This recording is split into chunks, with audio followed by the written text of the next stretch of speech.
Hi friends, welcome to my YouTube channel Plants, Pots and Bonsai. আজ আমি আমলকি গাছের উপরে একটা বনসাই তৈরি করব। এটা আমাদের বাড়ির পিছনের বাগানে রয়েছে। 3-4 বছর যাবত এই গাছটিকে আমি ওখানে বাগানে গ্রো করছি। এটাকে একটা নাইলনের দুটো গ্রো ব্যাগের মধ্যে রেখে তারপরে মাটিতে পুঁতে দিয়েছিলাম যেন গাছটির বৃদ্ধিও ঠিক থাকে এবং খুব বেশি লম্বা না হয়। এর আগে আমি এই গাছটিকে কয়েকবার এর যে মূল কাণ্ডটা সেটাকে কেটে দিয়েছিলাম, তাই অনেকটা ঝুপালো হয়েছে এবং এর উচ্চতাও খুব একটা বেশি বাড়েনি। তো সেখান থেকে আজ আমি এটাকে উঠিয়ে নিয়ে এসেছি। এখানে 2টা লেয়ারের গ্রো ব্যাগ আমি রেখেছিলাম। একটা ছোট গ্রো ব্যাগ, সেটাকে একটা বড় গ্রো ব্যাগের ভিতরে রেখে মাটি দিয়ে তারপরে মাটির মধ্যে বাগানে পুঁতে রেখেছিলাম। এতে লাভ হয়েছে যে গাছটির খুব মোটা এবং লম্বা শিখর বেরোয়নি, সব জালি শিখর বেরিয়েছে, যাকে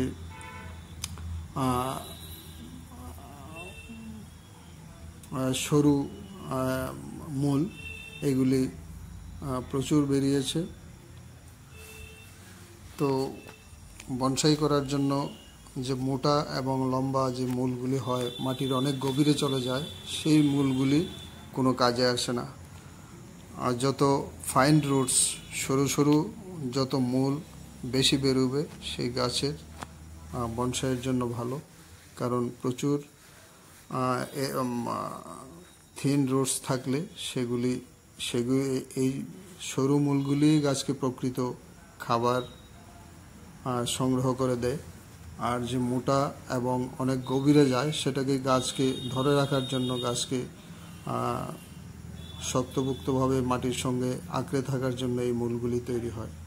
তো আমি এটাকে উঠিয়ে নিয়ে আমার টেবিলে রেখে এখন কিছু প্রুনিং করে নিচ্ছি। এটা একটা ফর্মাল আপরাইট স্টাইলের মধ্যে রয়েছে গাছটি। অনেকগুলি ব্রাঞ্চ চারদিকে বেরিয়েছে। এইগুলিকে আমি একে একে প্রথমেই ওয়ারিং করে নিচ্ছি, তার জড়িয়ে নিচ্ছি। তারপরে এটার দ্বিতীয় গ্রো ব্যাগটা থেকে বের করে আমি একটি কিছুটা বড় একটি কাঠের পাত্রে বসিয়ে একে আমি আরও বড় করব এবং একটা পারফেক্ট বনসাইয়ের পরিণত করার জন্য কাজ করছি। তো সঙ্গে থাকুন বন্ধুগণ, আপনাদের প্রিয় channel plants, pots and bonsai. এটাকে আমি মাঠ থেকে উঠিয়ে এনেছি, টেবিলে এনে এটাকে আমি ওয়ারিং করছি। তারপরে ডালপালাগুলিকে আমি কিছু প্রুনিং করে দিচ্ছি এবং এটাকে একটি নির্দিষ্ট বনসাইয়ের আকার দেওয়ার জন্য কাটছাঁট করছি।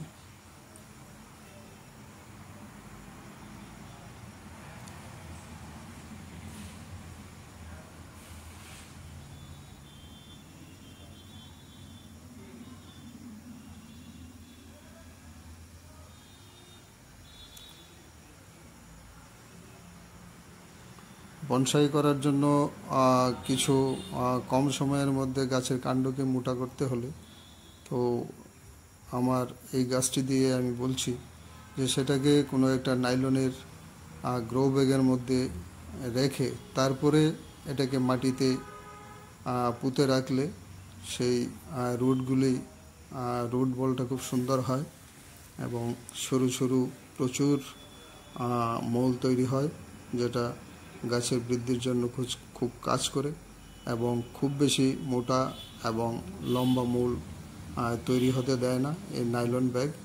এটা দিয়ে প্রচুর সূক্ষ্ম এবং সাকার রুটস এইগুলি তৈরি হয় এবং এটা গাছের জন্য খুবই ভালো, বিশেষ করে বনসাইয়ের ক্ষেত্রে এই রুটসগুলি কাজে লাগে, কাজে আসে গাছের বৃদ্ধির জন্য। তো আমি এটাকে দেখুন কত বড় রুট বল হয়েছে নিচে। আমি এখন এটাকে কাটছাট করব না, রুট বলটাকে বেশি কিছু, শুধু এর মাটি একটু ছাড়িয়ে নেব উচ্চতাটাকে অ্যাডজাস্ট করার জন্য আমার পাত্রের সঙ্গে, কাঠের পাত্রের সঙ্গে। তো এইভাবে আমি এটাকে কাঠের পাত্রে বসিয়ে নিয়েছি। দেখে নিচ্ছি। এটাকে পাত্রটিতে অ্যাডজাস্ট করে বসিয়ে দেওয়ার জন্য। এখন রুট বলটাকে থেকে পুরানো মাটি কিছু ছাড়িয়ে নিচ্ছি এইভাবে। আমি 1 বছরের একটা চারা এনেছিলাম নার্সারি থেকে, আর এটাকে গ্রো ব্যাগ এবং মাটির মধ্যে রেখে প্রায় 2-2.5 বছর পর এটাকে আমি উঠিয়ে এনেছি। তো এটাকে আমি নাইলন ব্যাগের মধ্যে রাখাতে আমি গাছটাকে উঠাতে, মাটি থেকে উঠিয়ে আনতে তেমন একটা সমস্যা হয়নি। দেখুন কত রুট এবং মাটি দিয়ে গাছটিকে বসিয়ে দিলাম।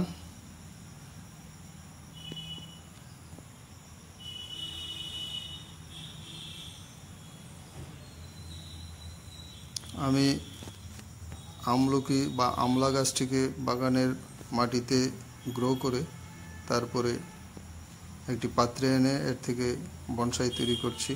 সেই প্রক্রিয়াটাই আপনাদের সঙ্গে এই ভিডিওতে আমি শেয়ার করলাম।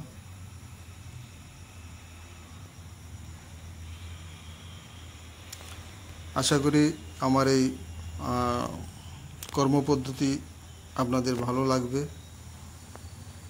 কিভাবে আমি একটি আমলার বনসাই তৈরি করছি। ভিডিওটি ভালো লাগলে আমার চ্যানেলটিকে সাবস্ক্রাইব করতে ভুলবেন না। লাইক এবং শেয়ার দিয়ে পাশে থাকবেন। আমি আশা করছি আর কয়েক বছরের মধ্যে এই